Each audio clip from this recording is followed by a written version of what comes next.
A mail-order bride was sent to a dead man's address. His younger brother was sleeping in the house. The letter come folded in thirds, soft at the creases like it had been read 100 times before it ever got to me. And I was standing in my brother's kitchen reading another man's mail when I heard the wagon. I hadn't meant to open it. I want that said plain. I'd gone in for the coffee tin because mine had run dry and Daniel always kept his full, and the letter was sitting square on the table where he'd left it 3 weeks before he didn't come back from the south pasture with the rest of him. I read maybe 6 lines before I understood what it was. A woman's hand. Careful, schooled. She'd be arriving the second Tuesday of October on the Concord stage, she wrote, and she hoped he'd find her agreeable, and she'd brought a quilt her mother made and not much else because there hadn't been much else to bring. I folded it back along its creases, and I didn't tell anybody, because what was there to tell? My brother was 6 weeks in the ground behind the chapel in town, thrown from a horse that spooked at nothing anybody could name, and here was a stranger fixing to marry him. I figured the letter would just sit there same as everything else of his sat there, his boots by the door, his razor strop still hanging off the nail. A man's things don't know he's dead, they just wait. Then the wagon.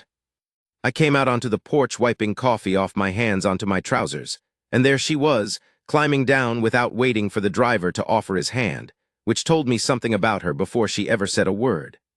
Brown coat, traveling case held with both arms like it might be taken from her.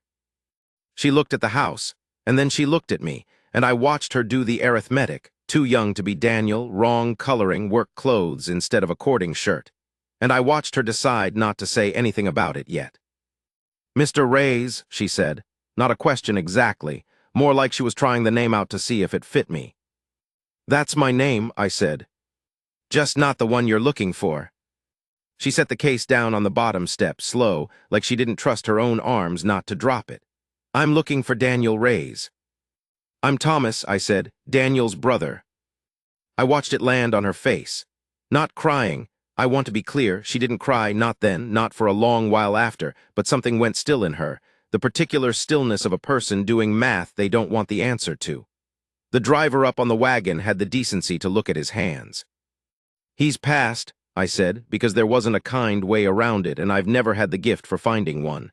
6 weeks back, horse threw him out past the south fence. She didn't sit down on the step, though I half expected her to. She stood there with the wind taking at the hem of her coat, and she said, "I came 200 miles.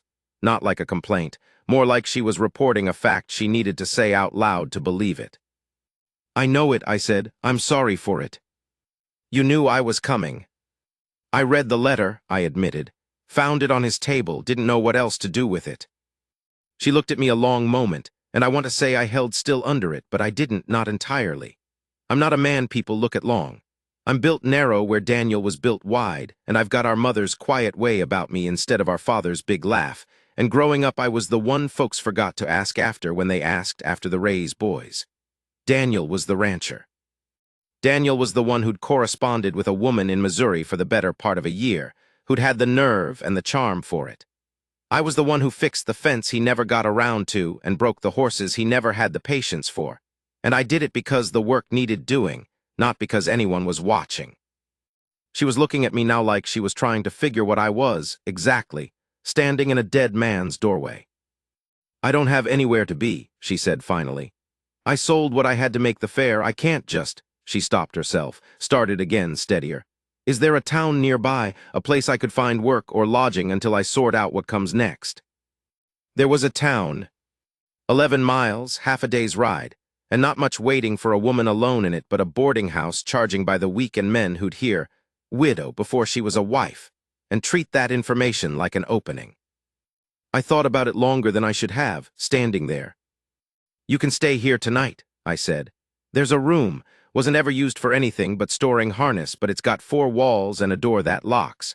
Come morning if you want the wagon to town, I'll see you there myself." She studied me. "Why would you do that?" "Because it's 11 miles and it's getting on toward dark," I said. "And because you came 200 miles for a man who isn't here to thank you for the trouble, and somebody in this family ought to." I don't know why I said it like that. It just came out, and once it was out, I couldn't take it back.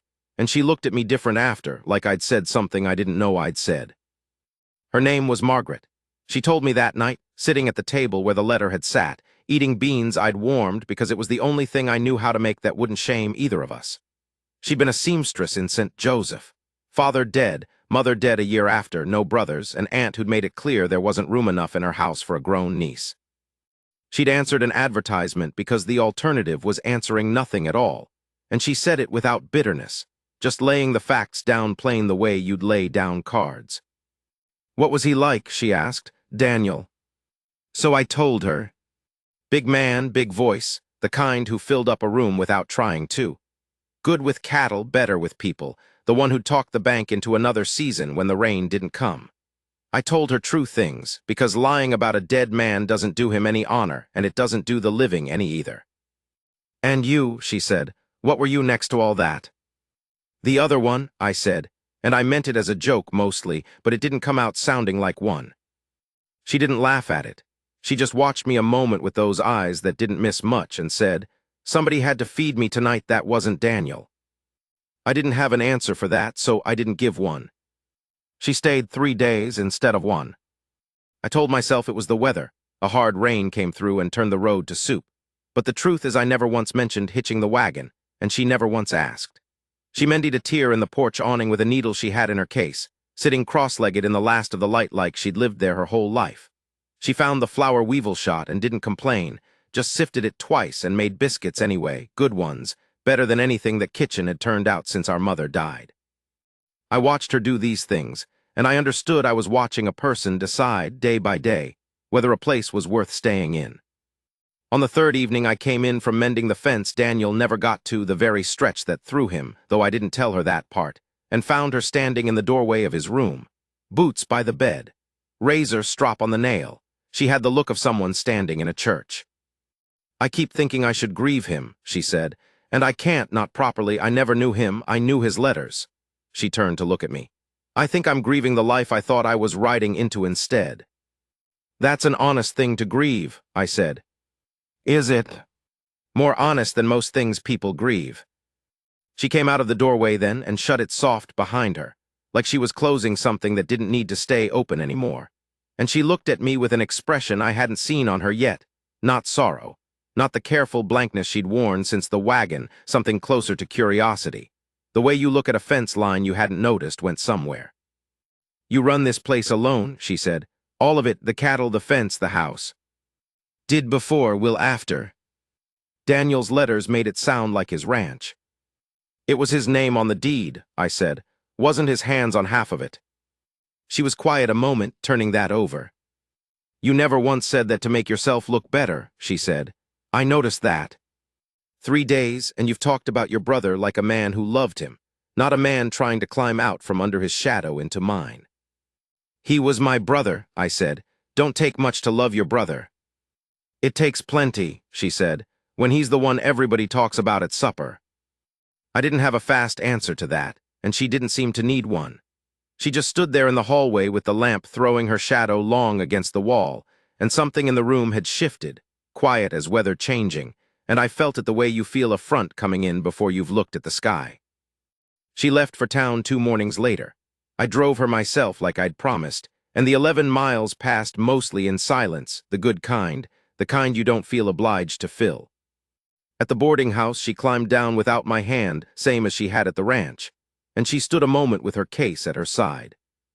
I'll write, she said, if that's all right, to let you know I've landed somewhere. It's all right, I said. She didn't write, not that week, not the next. I told myself that was fitting, that a man doesn't get to inherit a woman along with a brother's fence line and his unfinished chores, that some things aren't his to keep just because he was standing closest when the original owner fell away. I went back to the work, calved out 2 heifers that gave me trouble.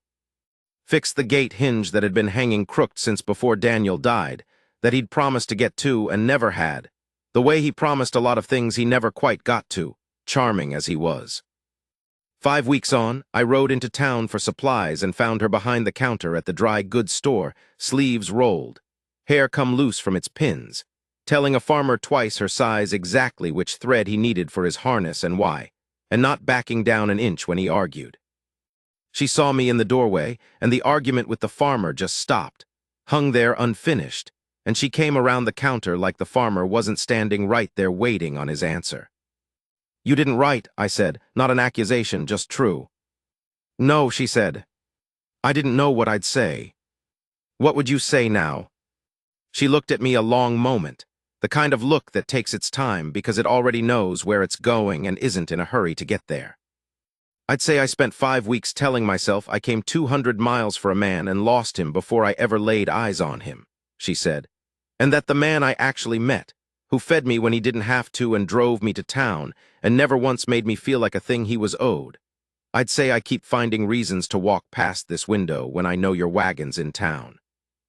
I stood there with a list of supplies going soft and forgotten in my coat pocket, and I felt something I hadn't let myself feel since the day she climbed down off that stage, believing she was about to marry my brother. The particular feeling of being seen, all the way through, by somebody who'd had every reason and every cause to overlook me same as everybody always had. "I'm not him," I said because it needed saying one more time plain.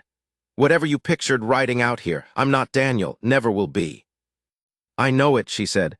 "I've known it since the porch. I'm not asking you to be."